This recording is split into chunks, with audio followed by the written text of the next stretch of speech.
What we have here is the head of a female figurine from the late Iron Age or Persian period, uncovered at Tel Akko last week in excavation. And she's a very special object.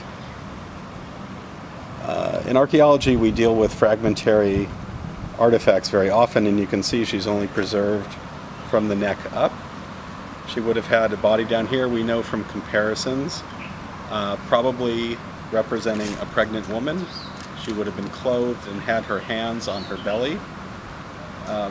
And these were the kinds of objects that were used as aspects of women's religious functions.